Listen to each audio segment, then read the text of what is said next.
Imagine waking up one day to learn the entire world is bankrupt. America, drowning in $36 trillion of debt. China, another 18 trillion deep, and that's just its government. Altogether, the world owes over $300 trillion, 3 times the size of the global economy. And here's the question no one wants to answer. If every country owes money, who the hell is everyone in debt to? Because debt isn't just dollars and cents. It's power, it's control, it's the strings wrapped around the neck of entire nations. And somewhere in the shadows, someone is getting rich off the chaos. This isn't just an economic system, it's the greatest trick ever played, and the music's still playing. But one day, it's gonna stop. Long before Wall Street, before Silicon Valley billionaires, debt was born in dusty fields of grain. One farmer lends his neighbor a sack of barley. Come harvest, he expects a little extra in return. No interest rates, no lawyers, just survival. Because sometimes you have to borrow from tomorrow just to make it through today. But somewhere along the way, that simple promise turned into a weapon. Debt went from being a lifeline to a leash. Kings learned fast. You can't conquer the world on empty pockets. 1600s England. King Charles II needed cash to fight the Dutch. Treasury, bone dry, nobles refused to lend a penny. So the crown invented a new monster, bonds, little scraps of royal IOUs, sold to the public. The king gets his navy, citizens get interest. But something deeper changed forever.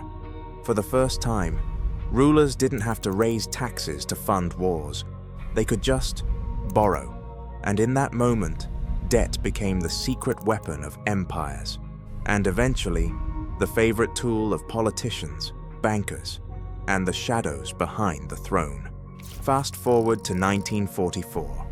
Bretton Woods. The US dollar becomes the sun around which the world revolves. Every currency tied to the dollar tied to gold. But the world kept growing. Trade exploded. There just wasn't enough gold to go around. So in 1971, Nixon made a call that would shake the earth. He severed the dollar from gold. Money became pure fiat, backed by nothing but faith and fear. And suddenly, governments could print as much money as they wanted. The debt machine went into overdrive. The 1980s hit, and debt went from taboo to trendy. Governments borrowed not just for wars, but for roads, schools, social programs, political promises. Borrow, spend, repeat. Debt wasn't the villain anymore. It was the hero of progress. But here's the catch.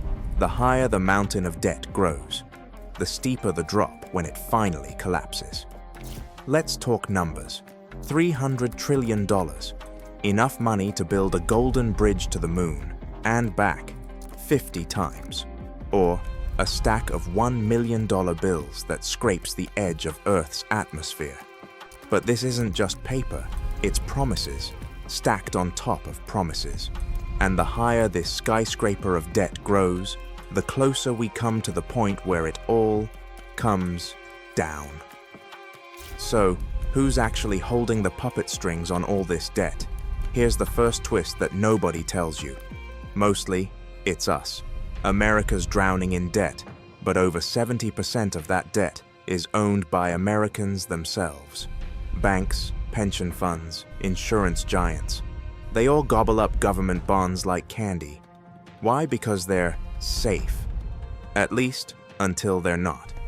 US commercial banks alone sit on nearly $1.8 trillion in treasuries.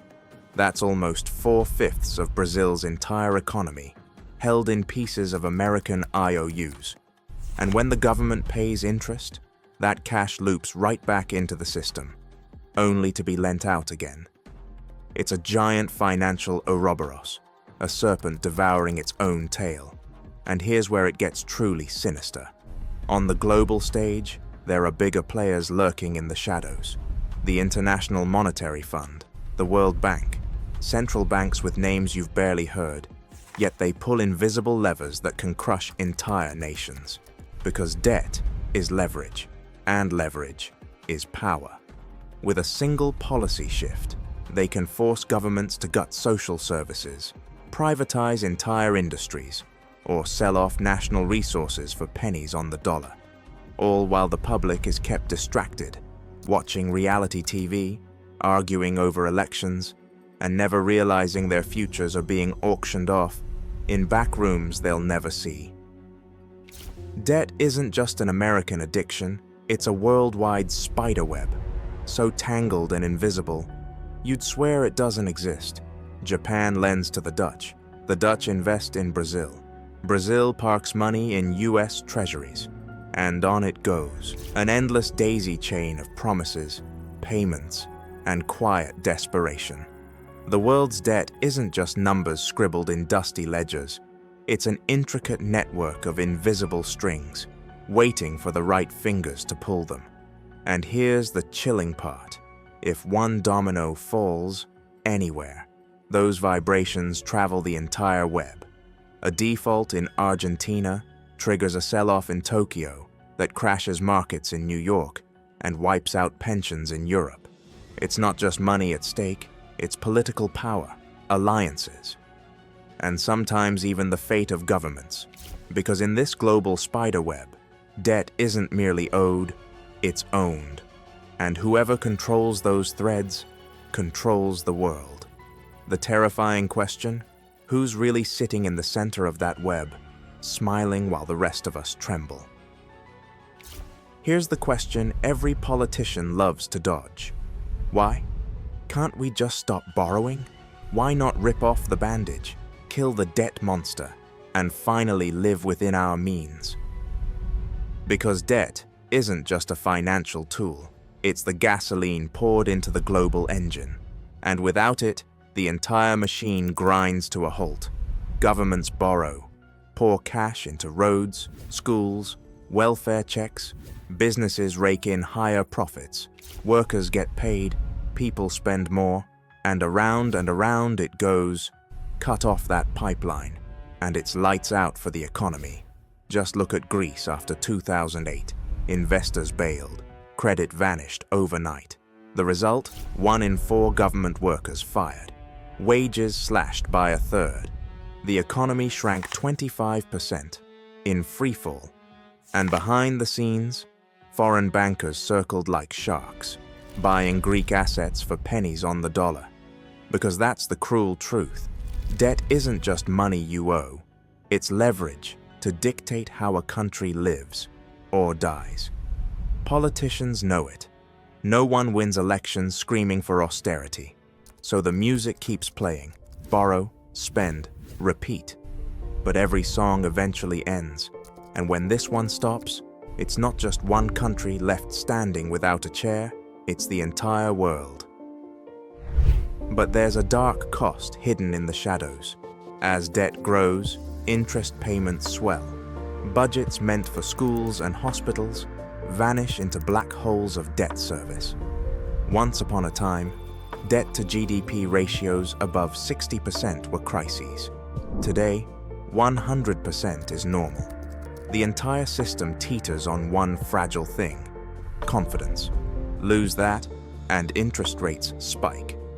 Governments are left with 3 choices: slash spending, raise taxes, or print money, and printing money is a shortcut to chaos. Just ask Venezuela, where prices doubled every few weeks until their currency became worthless scraps of paper. Even mild inflation can kill an economy, especially if your debt is in someone else's currency.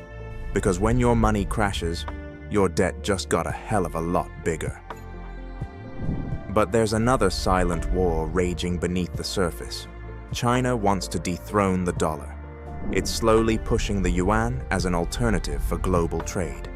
But here's the catch. China still holds nearly $770 billion in US debt.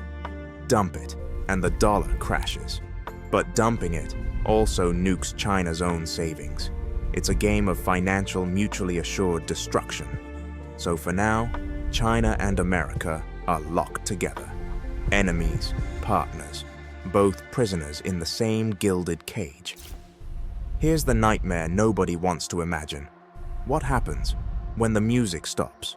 Russia defaulted in 1998, Argentina in 2001, Sri Lanka in 2022. Each time, chaos exploded like a financial grenade. Stock markets collapsed, currencies crashed, and governments fell like dominoes. Because when a country defaults, it's not just their problem, it's yours. Think about your own life. You miss one mortgage payment, the bank comes knocking.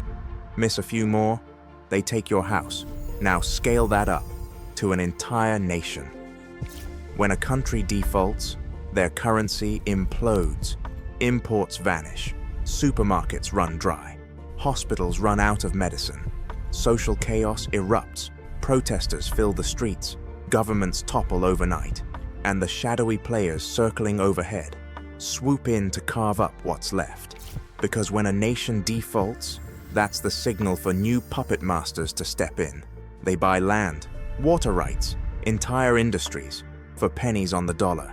And one day, it might not just be Argentina or Sri Lanka, it might be a domino so big, it brings the entire global economy crashing down. And this time, there won't be enough chairs left for anyone.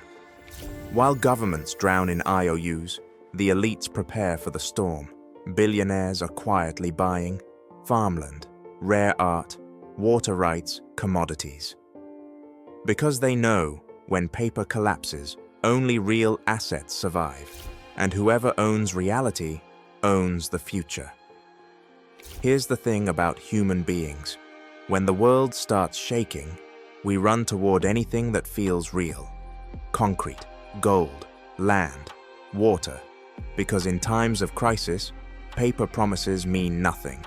And every time the financial system shows cracks, you see the same pattern. Money stampedes into solid ground. Gold surged 28% in 2025. Silver hit a 30-year high. The dollar dropped to a 3-year low. Big banks are whispering predictions.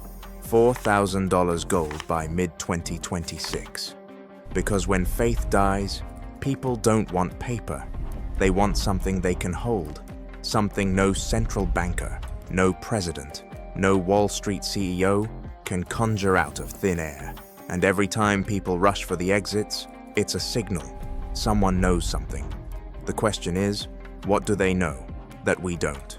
So, if every country owes money, who's getting rich? Here's the answer they'll never tell you. It's the same groups every time. Banks lending to governments and collecting interest for decades. Pension funds and insurance giants profiting off safe government bonds.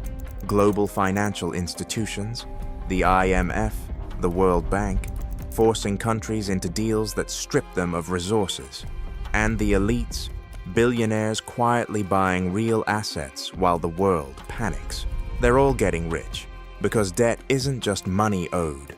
It's a system designed to transfer wealth upward and leave the rest of us fighting for scraps. And that's the ultimate trick. Everyone owes, but only a few ever collect. Debt built the modern world. It funded skyscrapers, highways, wars, and dreams.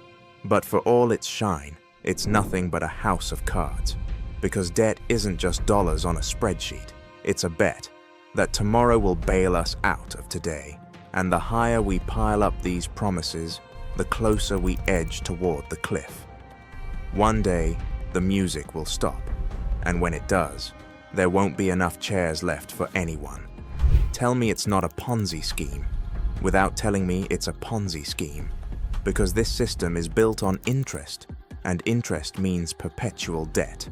There's literally not enough money in the world to pay off the world's debt. The greatest trick ever played was turning money into pure debt, a machine designed to keep humanity running in circles, while wealth funnels upward and power concentrates into fewer and fewer hands.